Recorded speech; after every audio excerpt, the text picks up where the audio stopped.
Franklin तो इंसानों की सर्जरी करने में काफी ज्यादा एक्सपर्ट था, पर इन सारी चीजों के अलावा वो खुद के लिए भी बहुत सारे एक्सपेरिमेंट किया करता। उन्हीं सारे एक्सपेरिमेंट्स में से फ्रैंकलिन वो एक्सपेरिमेंट कर रहा था जहाँ पर उसने बहुत सारे इंसानों की बॉडी पार्ट्स को कंबाइन करके एक नए इंसान को जन्म देने का ट्राई किया। इसे बनाने में तो उसे कई महीनों का समय लग गया। हालांकि उसने बॉडी पार्ट्स की मदद से एक नए इंसान को बना दिया होता है, लेकिन अब फ्रैंकलिन को अपने ही एक्सपेरिमेंट से बहुत ही ज्यादा डर लगने लगा। ये बात किसी को पता नहीं चलनी चाहिए थी, इसीलिए फ्रैंकलिन ने बनाए गए आदमी को पूरी तरीके से कवर करके उसे दूर कहीं नदी में फेंक कर आ गया। फ्रैंकलिन को तो लग रहा था कि शायद अब सारी चीजें नॉर्मल हो जाएंगी, बट एक्सपेरिमेंट के अंदर फ्रैंकलिन ने जिस आदमी को बनाया था वो पूरी तरीके से जिंदा हो चुका होता है। उसके तो पूरे बॉडी पर स्टिचेस लगे थे जो उसे काफी ज्यादा खतरनाक बनाते हैं। फ्रैंकलिन ने तो बड़े प्यार से अपने बनाए गए आदमी का नाम विक्टर रखा था, बट विक्टर को थोड़ा सा कॉन्शियसनेस आने के बाद पता चल जाता है कि फ्रैंकलिन ने मुझे मारने की कोशिश की थी। इसीलिए बदले की आग में विक्टर डायरेक्टली उसके घर पर पहुंचा और फ्रैंकलिन की वाइफ को ही जान से मार दिया।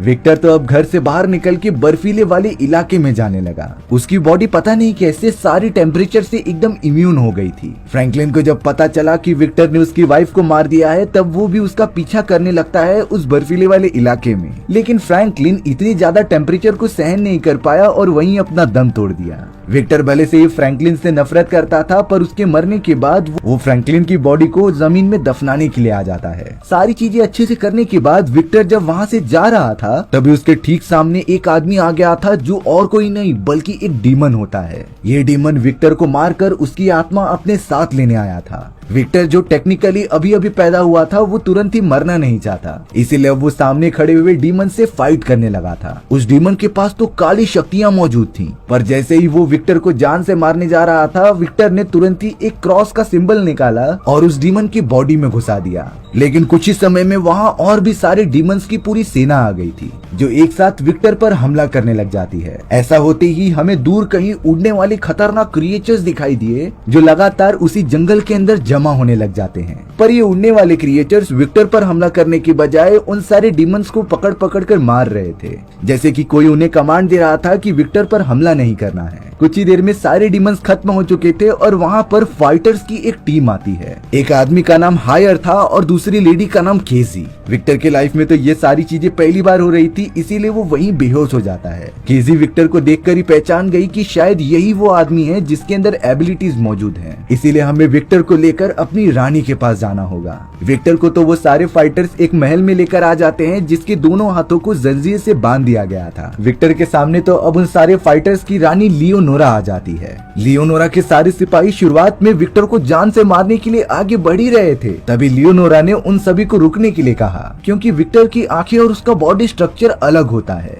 वो तो समझ गई थी कि विक्टर कोई हमारा दुश्मन नहीं है, इसीलिए अब विक्टर को वहाँ से सही सलामत छोड़ दिया गया था। लियोनोरा विक्टर को बताती है कि जिन लोगों ने तुम पर हमला किया वो सारे डीमंस के आदमी थे। वो सब तो एक बहुत ही खतरनाक शैतान न्यूबिरियस के लिए काम करते हैं। डीमंस का मेन उद्देश्य था कि वो इंसानों को खत्म करके उनकी आत्मा अपने बॉडी में एब्जॉर्ब कर लें, लेकिन हम जैसे फाइटर्स जो कि डीमन से लड़ाई करके इंसानियत को बचाते हैं, वो डीमन से फाइट करके इंसानियत को हमेशा बचाने की कोशिश करते थे। विक्टर भी तो एक इंसान ही था, इसीलिए डीमंस उसका पीछे पड़ गए थे मारने के लिए। लेकिन अब उन फाइटर्स को अपनी टीम बढ़ानी पड़ेगी, इसीलिए लियोनोरा विक्टर को अपने टीम में शामिल होने के लिए कहती है। पर विक्टर को तो इन सारी चीजों से बिल्कुल भी मतलब नहीं था। उसे तो सिर्फ अपनी जिंदगी जीनी थी और अपना सफर तय करना था। लेकिन अब लियोनोरा के कुछ सिपाही विक्टर को लेकर अपने वेपन वाले रूम में आ जाते हैं, क्योंकि भले ही विक्टर उनकी टीम में शामिल नहीं होना चाहता था, लेकिन उसके पास अच्छी खासी एबिलिटी होने के कारण वो अकेले डीमन से फाइट कर सकता है। इसीलिए अब उन सारे फाइटर्स ने विक्टर को वहाँ मौजूद कई सारे वेपन्स चुनने के लिए कह दिया, जिससे कि वो डीमन से फाइट कर सकता था। कई सारे वेपन्स ट्राई करने पर विक्टर को पसंद आ जाता है अपना वेपन, जिसे कि उसने अपने पास रख लिया था, और अब वो अकेले ही निकल पड़ता है अपने सफर पर। वो सारे फाइटर्स जब विक्टर को अपने साथ लेकर यहाँ आए थे, तब उसके पास एक बुक मौजूद थी, जिसे कि अब लियोनोरा ने बुक को संभाल कर रखने के लिए कह दिया होता है। विक्टर उन सारे वेपन्स का यूज करना धीरे धीरे सीख चुका था और उसने वेपन की मदद से कई सारे डीमंस को मार भी दिया होता है। लेकिन जैसे जैसे विक्टर वेपन्स का यूज करके उन्हें मारता जाता, उसका एक्सपीरियंस काफी ज्यादा बढ़ गया था और अब वो एकदम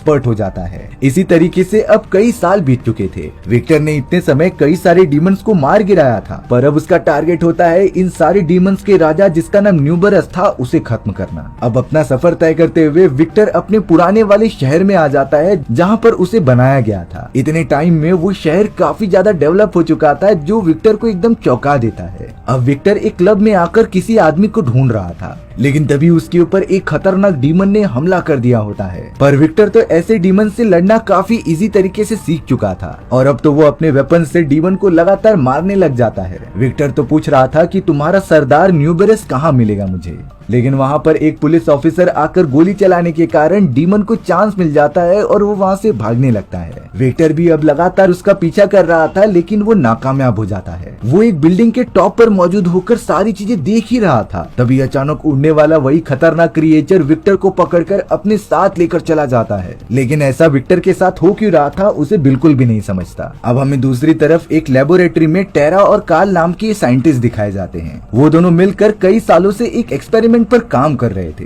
टेरा ने तो बनाई गई इलेक्ट्रिकल एडवांस मशीन के अंदर एक मरे हुए चूहे को रख दिया और उसके बॉडी में बहुत सारे करंट पास करने लगी। दरअसल वो इन सारी चीजों से मरे हुए चूहे को जिंदा करना चाहती थी। हालांकि एक्सपेरिमेंट के दौरान कुछ सेकंड्स के लिए उस चूहे की हार्ट बीट तेज हो गई थी, लेकिन पावर लिमिट एकदम एक्सीड होने के कारण वो मशीन वहीं बंद हो जाती है। टेरा और कार्ल इसलिए खुश हो गए थे क्योंकि एटलीस्ट वो कुछ सेकंड्स के लिए उसे जिंदा करने में कामयाब हो गए हैं, और अगर वो इस मशीन पर और भी ज्यादा काम करे तो मरे हुए इंसान को भी जिंदा किया जा सकता था। ये सारा एक्सपेरिमेंट उन सभी का बॉस पीछे बैठकर देख रहा होता है। उसका नाम और कुछ नहीं बल्कि न्यूबरस था। दरअसल वो उन सारे डीमंस का राजा होता है जो इंसानी रूप में मौजूद था। पर अब कुछ डीमंस न्यूबरस को आकर बता देते हैं कि विक्टर नाम का एक आदमी जिसके अंदर काफी ज्यादा एबिलिटीज हैं, उसे फ्रैंकलिन नाम के एक वैज्ञानिक ने कई साल पहले जिंदा किया था, वो भी इंसानों के अलग अलग बॉडी पार्ट्स को जमा करके। यानी कि न्यूबरस मरे हुए लोगों को जिंदा करने के लिए जो इतने सारे पैसे खर्च कर रहा था, उस एक्सपेरिमेंट को कई साल पहले फ्रैंकलिन ने तो परफॉर्म भी कर दिया होता है। इसीलिए अब न्यूबरस ने अपने सारे डीमंस को आदेश दे दिया होता है कि तुम सब किसी भी तरीके से विक्टर को मेरे पास लेकर आओ। इसीलिए अब डीमंस की एक बहुत ही बड़ी सेना पूरे शहर में घूमने लग जाती है, जिससे कि वो विक्टर को पकड़कर अपने राजा के पास लेकर आ जाए।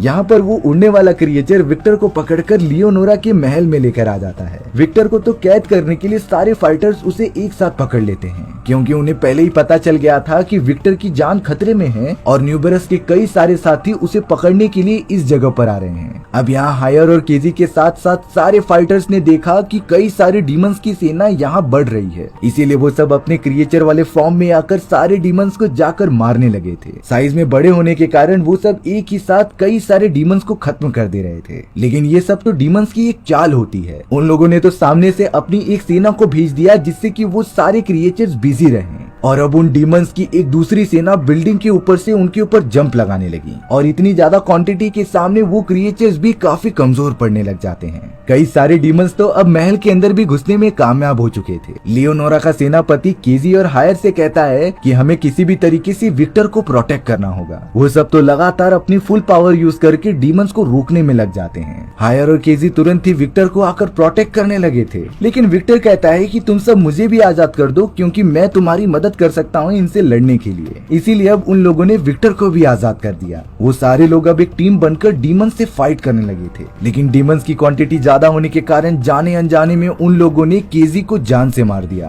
केजी और हायर दोनों ही घायल हो चुके थे। वहीं लियोनोरा का सेनापति अपनी टीम के साथ बाहर निकलकर डीमंस को मारने लगा, पर वो सारे लोग इन चीजों से अनजान थे कि ये डीमंस की फिर से एक चाल है। दरअसल वो सिर्फ उन सभी के ऊपर अटैक करने का नाटक कर रहे थे। कुछ डीमंस तो डायरेक्टली लियोनोरा के चैम्बर में चले जाते हैं और उसे किडनैप करके भाग जाते हैं। विक्टर ने तो अपने पास एक डीमन को रंगे हाथों पकड़ लिया था और वो उससे सारी बातें उगलवा रहा होता है। बहुत ज्यादा मार खाने के बाद वो डीमन बता रहा था कि हमें सिर्फ तुम्हारी खोई हुई वो बुक चाहिए जिसे कि कई साल पहले फ्रैंकलिन ने लिखा था, और इसीलिए हमारी सेना ने लियोनोरा को किडनैप कर लिया है जिसके बदले वो तुमसे बुक मांग सके। विक्टर के साथियों ने तो अब उसे बता दिया था कि लियोनोरा को उन लोगों ने किडनैप कर दिया है, इसीलिए अब विक्टर उस पकड़े गए डीमन से एड्रेस मांग रहा होता है लियोनोरा का, जहाँ पर उसे कैद किया गया है। बहुत ज्यादा मारने के बाद डीमन ने सब कुछ बता दिया था और अब विक्टर के साथ लियोनोरा का सेनापति डायरेक्टली उस जगह पहुंच जाते हैं जहाँ न्यूबरस का एक एजेंट मौजूद था। उसी ने ही लियोनोरा को किडनैप करके रखा होता है। लियोनोरा के सेनापति को पता था कि ये सारी चीजें उसी बुक की वजह से हो रही हैं, इसीलिए वो लियोनोरा के बदले उस बुक को देने के लिए राजी हो जाता है। न्यूबरस के एजेंट को जैसे ही बुक मिली उसने लियोनोरा को छोड़ दिया। सेनापति तुरंत ही लियोनोरा को वहाँ से उड़ाते हुए सेफ जगह पर लेके चला जाता है। पर अब विक्टर बाहर निकल के वहाँ मौजूद सारे डीमंस को एक साथ मारने लगा। एजेंट तुरंत ही वो बुक वहाँ से लेकर अपने बॉस के पास जाने लगता है। विक्टर ने तो बहुत ही कम समय में वहाँ मौजूद कई सारे डीमंस को मौत के घाट उतार दिया था और अब वो भी लगातार एजेंट का पीछा कर रहा होता है। एजेंट ने तो अपना काम कर दिया और न्यूबरस के पास पहुंचकर वो बुक पहुंचा दी। विक्टर भी अब उस जगह पर पहुंच गया था जो एक बहुत ही बड़ी लेबोरेटरी होती है। तभी अचानक एक चैम्बर में जाने के बाद उसने देखा कि चारों तरफ डेड बॉडीज लटकी हुई हैं, जो कि शायद किसी एक्सपेरिमेंट के लिए आगे लेकर जाई जा रही थी। न्यूबरस जिसके पास फ्रैंकलिन की बुक थी वो टेरा के पास आकर उसे दे देता है, क्योंकि इसी बुक में वो सारे फॉर्मूलाज और टेक्निक्स लिखी थी जिससे कि फ्रैंकलिन ने मरे हुए इंसान को जिंदा किया था और अब इसी की मदद से टेरा और बाकी वैज्ञानिक इतने सारे लोगों को जिंदा कर सकते हैं। ये बात जैसे ही विक्टर को पता चली वो तुरंत ही टेरा के सामने कूद पड़ा और बहुत ही ज्यादा गुस्से से वो बुक मांगने लगा। पर अब उस जगह पर न्यूबरस के कई सारे डीमन साथी आ जाते हैं जो कि विक्टर को पकड़ना चाहते थे, पर विक्टर उस बुक को बचाते हुए डायरेक्टली उस जगह से कूदकर भाग गया। वो तो गिरते पड़ते हुए एक सबवे के अंदर आ जाता है और ट्रेन में बैठकर उस बुक को पढ़ता है। थोड़ी देर में उसे पता चल गया था कि बुक के अंदर जो भी डेटाज लिखे हुए हैं वो उसके खुद के बॉडी के हैं, यानी कि फ्रैंकलिन ने जिस तरीके से विक्टर को बनाया था उनके सारे नुस्खे इस बुक में लिखे होते हैं। विक्टर को तो अब न्यूबरस के प्लान का थोड़ा थोड़ा अंदाजा हो चुका था, इसीलिए वो अगले दिन टेरा के पास जाकर उसे एक सेफ जगह पर लाके सारी बातें बताता है। विक्टर कह रहा था कि इस बुक के अंदर फ्रैंकलिन द्वारा लिखी गई मरे हुए लोगों को जिंदा करने की तरकीबें हैं और न्यूबरस ये सारी टेक्निक पता करके अपनी मरे हुए लोगों की काफी बड़ी सेना बनाना चाहता था, यानी कि वो सारे लोग भारी मात्रा में डीमंस बन जाएंगे। पर अब न्यूबरस का एक एजेंट वहाँ आ जाता है बुक को लेने के लिए। उसकी और विक्टर की बहुत ज्यादा फाइट होने लगी थी। एक समय ऐसा आया जब न्यूबरस के एजेंट ने विक्टर को जान से मारने की कोशिश की, पर तभी टेरा वहाँ आकर बताती है कि हमें विक्टर की भी जरूरत पड़ेगी एक्सपेरिमेंट के लिए। दरअसल नोरा उस एजेंट का ध्यान भटका रही थी और इसी का फायदा उठाकर विक्टर ने उस एजेंट को जान से मार दिया। बुक लेने के बाद वो दोनों तुरंत ही एक सेफ जगह पर आ गए। विक्टर लड़ाई में इतना ज्यादा थक गया था कि वो वहीं पर सो जाता है और अब टेरा फ्रैंकलिन के उस बुक को पढ़ने लगी जिसमें सारी तरकीबें लिखी थी। कुछ ही घंटों में वो सारी की सारी चीजें सीख जाती है, लेकिन विक्टर बता रहा था कि ये तरकीब किसी भी तरीके से न्यूबरस के हाथ नहीं लगनी चाहिए, इसीलिए उसने बुक को जलाने का डिसीजन ले लिया। अब अगले दिन जब टेरा अपने लेबोरेटरी में जाती है तभी एक दूसरे वैज्ञानिक काल को उसके साथ बातें करते हुए कुछ एजेंट्स ने पकड़ लिया था। न्यूबरस को इस बात का अंदाजा हो चुका था कि टेरा को अब सब कुछ पता है कि किस तरीके से मरे हुए लोगों को जिंदा करना है, इसीलिए अब काल को जान से मारने के बाद वो टेरा को भी खत्म करने की धमकी देने लगा। इसीलिए अब टेरा को मशीन के अंदर चेंजेस करनी पड़ती हैं फ्रैंकलिन के टेक्निक के अकॉर्डिंग। विक्टर तो अब न्यूबरस के लेबोरेटरी की तरफ बढ़ने लगा था टेरा को बचाने और सारे डीमंस को खत्म करने के लिए। हालांकि लियोनोरा चाहती थी कि वो विक्टर और टेरा दोनों को ही खत्म कर दे, क्योंकि सिर्फ उन दोनों को ही पता है कि फ्रैंकलिन ने अपने बुक में मर्दों को जिंदा करने की तकनीक किस तरीके से लिखी थी। शुरुआत में लियोनोरा की कई सारे खतरनाक क्रिएचर विक्टर पर हमला करते हैं, लेकिन बाद में उन्हें रियलाइज हो गया था कि विक्टर भी हमारे टीम में है और डीमन से लड़ाई कर रहा है। लेबोरेटरी के पास पहुंचते ही डीमंस की काफी बड़ी सेना ने हमला भी स्टार्ट कर दिया था, इसीलिए विक्टर, लियोनोरा और उसके सारे खतरनाक क्रिएचर डीमन पर हमला करने लगे उन्हें खत्म करने के लिए। विक्टर अब टेरा को बचाने के लिए तुरंत ही लेबोरेटरी के अंदर आ गया था जिसके ठीक सामने न्यूबरस होता है। न्यूबरस भी अपने असली वाले डीमन के फॉर्म में आ चुका था। टेरा अब ट्राई करने लग जाती है कि वो सारे मशीन को बंद कर दे,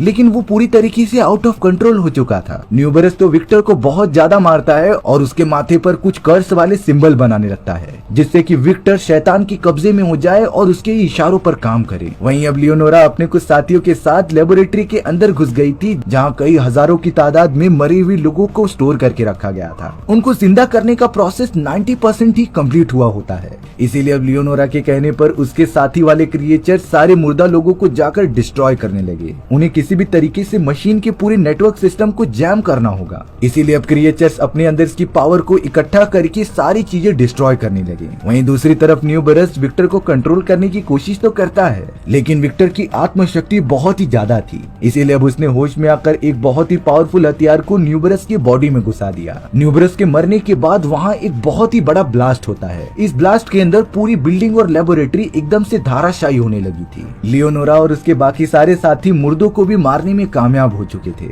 लियोनोरा अब विक्टर और टेरा को पकड़कर बाहर लेकर आ जाती है, जो पूरी तरीके से सेफ थे, और अब तो उन दोनों के बीच काफी अच्छी अंडरस्टैंडिंग भी हो जाती है। विक्टर ने डिसीजन लिया कि वो लियोनोरा के साथ उनके टीम में मिलकर डीमंस के खिलाफ लड़ाई करेगा, और अब चारों तरफ शांति रखने का काम विक्टर का था। हमारी ये कहानी भी यहीं पर खत्म हो जाती है।